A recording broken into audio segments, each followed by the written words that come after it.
Welcome to another episode of ResearchPod. Today we're looking at The Curse of Sonya, a story about a woman who believes she involuntarily causes fatal accidents to the people she loves. The central question the story poses is whether these tragedies are genuinely supernatural, or whether her own mind is interpreting random painful coincidences as consequences of her emotions. So the story is really asking whether a person can be so burdened by guilt that they construct a kind of self-fulfilling prophecy, one that ends in destruction? That's exactly it.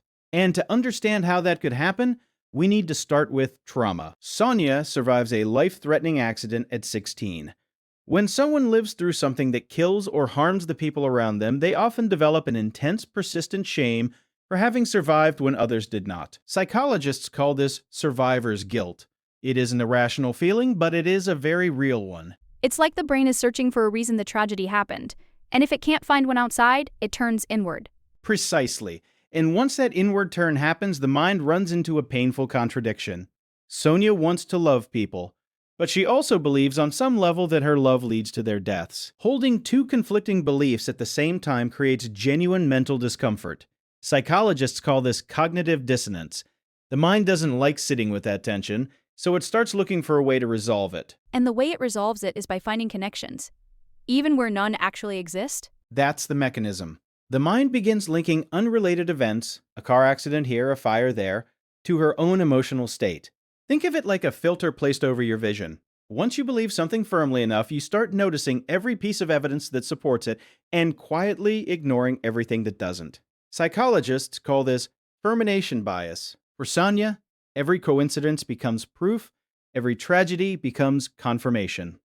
So it's less a glitch and more a feedback loop. The belief shapes what she notices reinforces the belief, and the belief grows stronger until it starts shaping her behavior too. That's the heart of it. And the narrative is careful never to fully resolve the question. We're never told definitively whether the curse is a real, external force, or whether Sonya's belief system is itself the engine driving her isolation. That ambiguity is the point. Her final act of self-sacrifice could be read as a response to a genuine supernatural threat, or as the tragic endpoint of a mind that convinced itself it had no other choice. Which makes it a story less about the supernatural and more about how powerfully our inner world can reshape the outer one, and how much damage a false belief, held with enough conviction, can actually do. That's a fair reading. The story suggests that the most dangerous curses aren't always the ones cast from the outside. Thanks for listening to ResearchPod.